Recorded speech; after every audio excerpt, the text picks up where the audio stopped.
Hey there. So, lately I've been talking quite a bit about both low profile keyboards and Hall effect gaming keyboards. So now I wanted to take a look at something that combines both those things into one. That being the Nuphy Air60 HE, a low profile Hall effect gaming keyboard. So, Nuphy has like standard profile Hall effect gaming keyboards.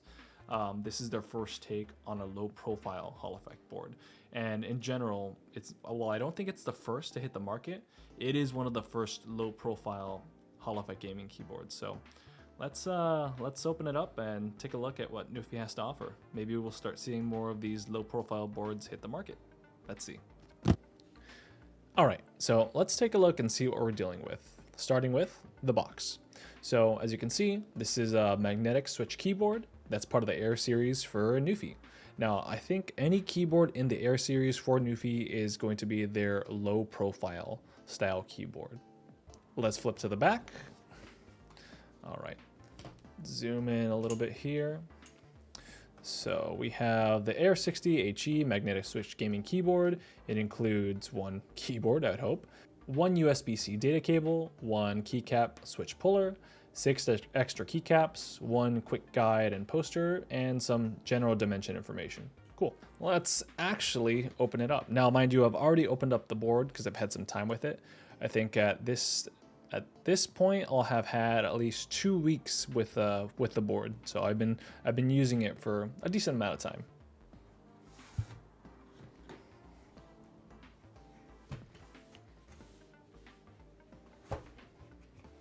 All right. So we have the board there, but let's take a look at some of the stuff. We have a quick start guide. All right. Very nice. And a waifu. Yeah, that's gonna stay in the box. All right, let's take a look at some of the accessories. We have the USB-C cable, non-braided, and it's all right. The material is not that great. When I first saw it, it kind of reminded me of like the old PS2 style connectors because of the purple look to it, but it's fine. And it's got a right angled connection, which I think they typically do for keyboards that have the connection port on the side. So there's that. We have our typical combo keycap switch puller. And some extra keycaps. Cool. And yeah, actually that makes sense because the board comes stock with these transparent keycaps already on, or the picture shows the regular caps. So I assume that's what's in these. All right, well, now that we've shown off the accessories and everything that comes in the box, let's just get to the keyboard. So even while holding the board, I couldn't help but think, oh wow, this is light. So I can only imagine how much lighter it was going to be out of the box. It weighs 1.18 pounds. And for reference, my original G915 TKL weighed at 1.78 pounds, and my Wooting currently weighs in at 3.2 pounds. To be fair, that's expected since the Wooting is an all aluminum case and includes a weight. Like the Logitech, the Air60 has a top aluminum material, and the bottom is ABS plastic. The bottom has a metallic Nuphy 60 badge, and as you can already tell, this is the kind of thing that's going to catch fingerprints like crazy and scratch in no time. It also feels very thin. I don't think this is contributing much to the weight at all. As you can see, we have some kickstands here. These kickstands have 2 different options, a slightly smaller angle and a larger angle.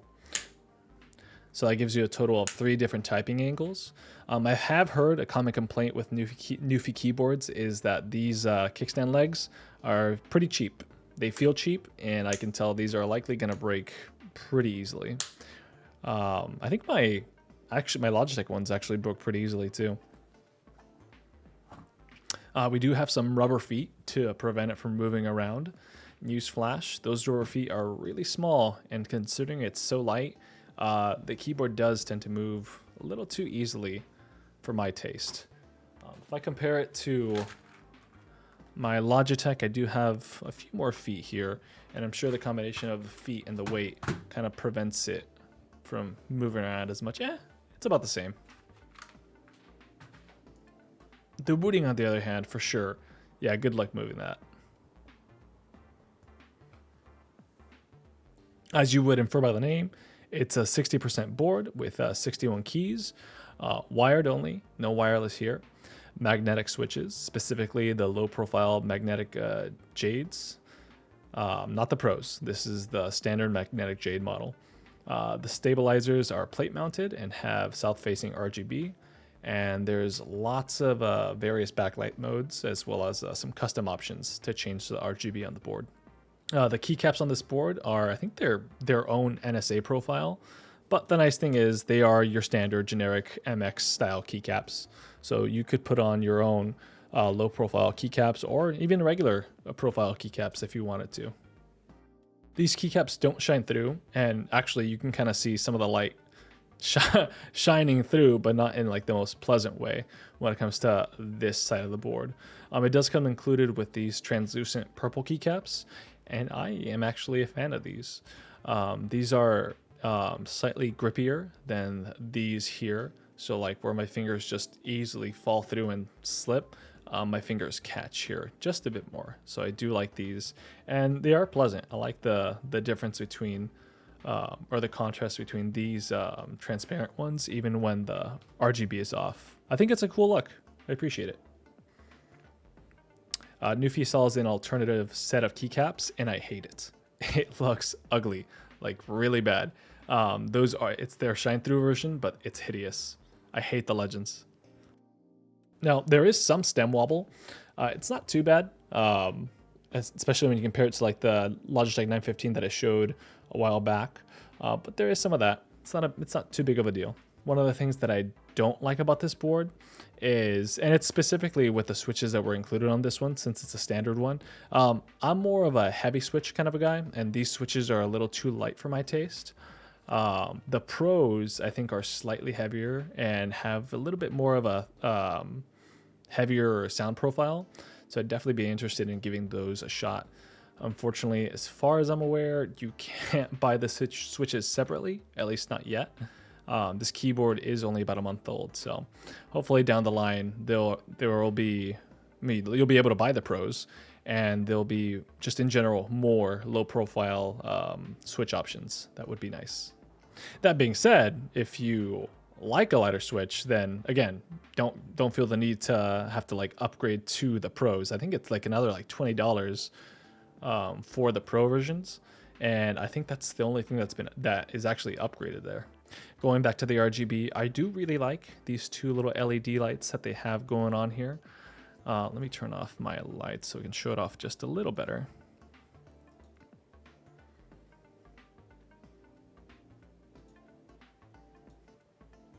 There we go.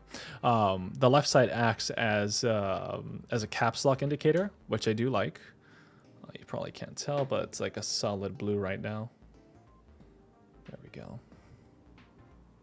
So yeah, I think the RGB on this board is tastefully done and not too overblown. And interestingly, where other boards, I think they cap. I'm thinking specifically the wooting. The wooting, when you have tachyon mode enabled, it caps your RGB brightness at 70%. But Nuphy states that you can run the RGB on this board at full brightness without affecting the performance of the switches. So that's interesting. Overall, like I said, the build quality, it's okay. While some may appreciate the lightness of the board, I honestly don't. I like a heavy board. It's a preference thing. I just like a nice, chunky, heavy thing. Even my wireless Corn, like I can't tell you how much getting that aluminum case was such an upgrade for me, because it just felt nice, heavy, sturdy. But that just comes from a place of preference. You could say that it would make a nice portable board to take around, but honestly, for something portable, I think I'd prefer something with even lower profile, like something with scissor switches, or something that at least could connect to my devices wirelessly. Like, I'd hate to have to connect the keyboard through USB to my laptop. I feel like it takes away part of the portability for me. All right, now before I forget, let's get a good typing test. Let's get a typing test in and get some good typing sounds. All right, let's see how it sounds.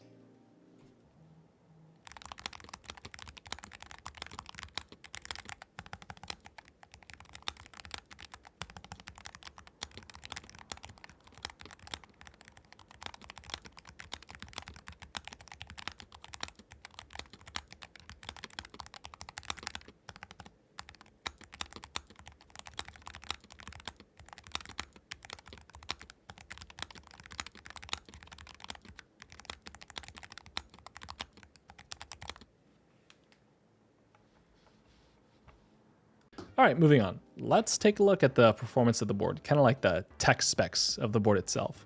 So the board is hitting a true 8K polling rate, something that's kind of becoming like the standard for keyboards in 2024.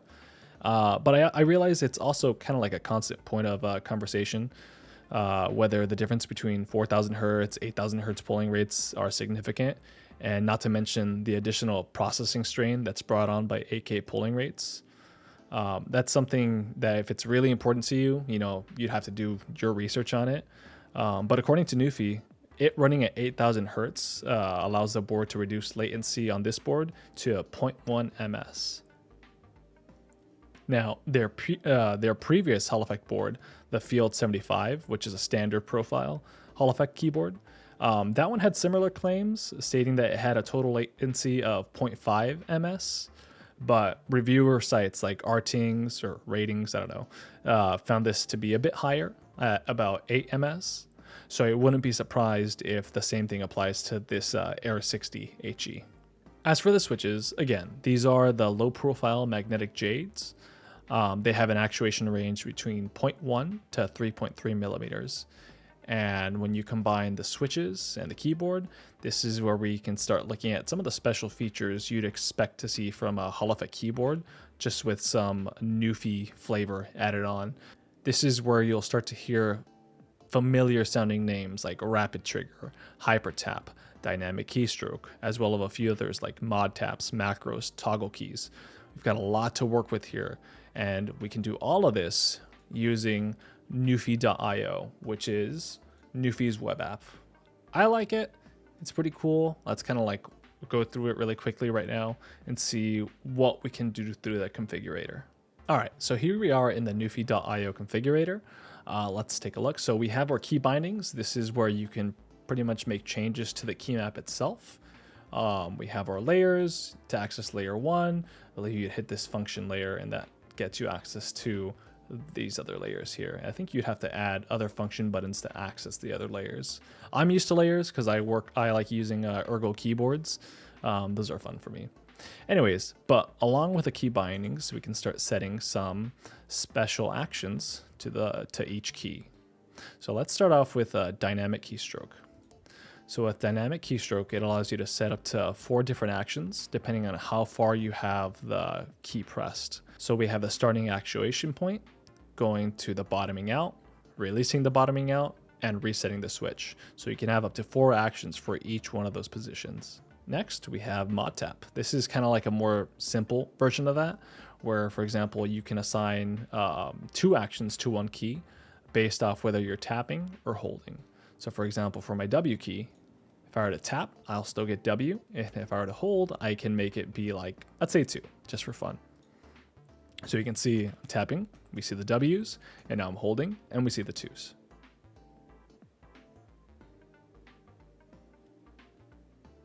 Okay, I'm gonna reset that real quick. All right, next we have toggle key. All right, and so toggle key is exactly that. It lets you lock an action between its on and off state by tapping the key. Kind of think of what like shift and caps lock does. When you hold caps lock, you're just like, you're automatically shifting anything that you're trying to do. So I don't know how or like what practicality this has for like some of the alphas, but for example, if I were to do this for my W, you can see right now, if I press W, now it's gonna spam W. Think of it like I guess you could call it like a turbo button kind of a thing. All right, and here's where we get to the reason why you likely purchased a Hall effect keyboard. These are the main reasons why gamers love these keyboards to begin with. So we have rapid shift. Rapid shift monitors the 2 selected keys and activates whichever key is pressed down further. Hyper tap automatically triggers another button when one button stops triggering. And SOCD, the deactivation of either one of 2 keys and the hyper tap bind will trigger the other. Now, I'd be careful with this one. This one was the one that caused up like a big stir a couple months ago, and I think it's banned from a couple games. So if you have this enabled, you might get booted and maybe banned. So careful when you use this one. All right, so let's move on to trigger settings. So this is where we would set our actuation point for our switches. As you can tell, by default, most of these are set to 1.5, but I have my WASD here set to 0.1, which is the lowest actuation setting available. As you can tell, I also have rapid trigger enabled, and I have my press and release to the lowest settings possible. That way, whenever I press or release a key, it happens almost immediately. Okay, and you can kind of also see, like, as you're pressing, how much force you're pressing. So in my case, I can show you this. So see how we have my actuation set to 0.10? So here I'm already triggering this key. You can already tell A is already being triggered. However, if I were to do E, you can see at that point, nothing's being triggered up until I hit the 1.5. Or again, my A, because it's a part of the 0.1 actuation force, at the slightest tap, it's being activated. That's what makes these analog triggers so unique and so fun to mess with. All right, let's move on to macro recording. So I don't use macros, but you know, if you're gonna make a macro, this is where you do it. You input your string, and then you set it to a key binding. That's it. I'm not gonna go any further on this. I don't use this enough to tell you more about it. Lighting effects. All right. So like I said before, you get a whole bunch of different lighting options by default, but you can also make your own custom ones as well. Typically, what I would normally do is I would have static on white or static on like breath or something. I don't know. I'm not too crazy on RGB myself, so for now I just have it on Ray since that's the default setting. Have a couple more options here. Haven't really messed with them myself, but that's pretty much it. You know, I really appreciate that Nuphy has a web app that you can use as opposed to having to download software to put on your PC.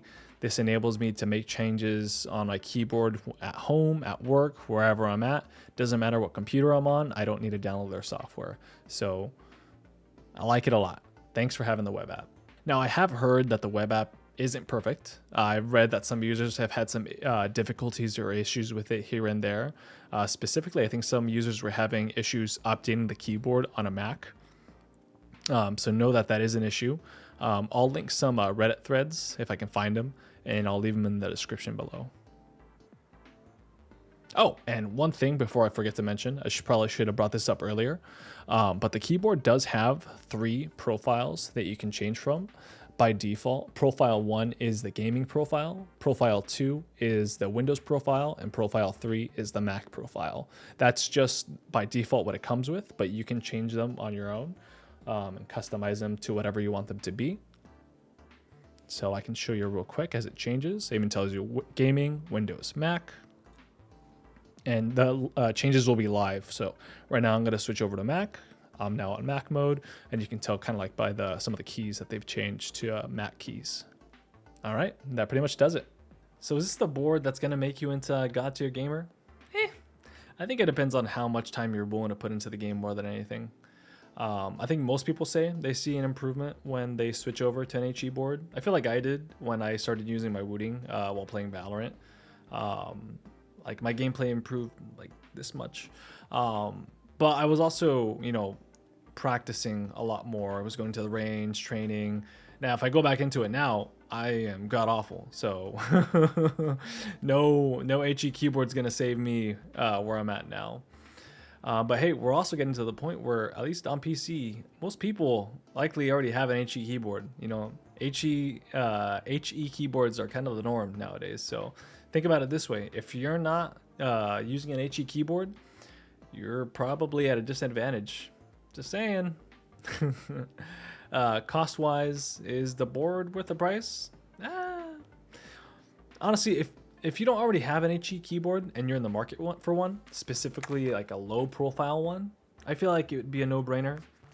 The cost of the board is $139.99 with standard switches and $159.99 for the version with the Pro Jades. And I think they're on sale right now as part of some like holiday Black Friday sales.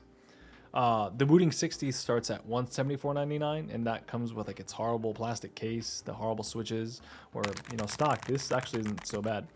Keychron's K2 HE starts off at around $130, though I think the more popular version is the Q1 HE at $219. Though I've heard that they have some issues with some of the Hall effect switches, so be careful with that. But I don't know. Based on pricing, it doesn't look like it's too far off of its competitors.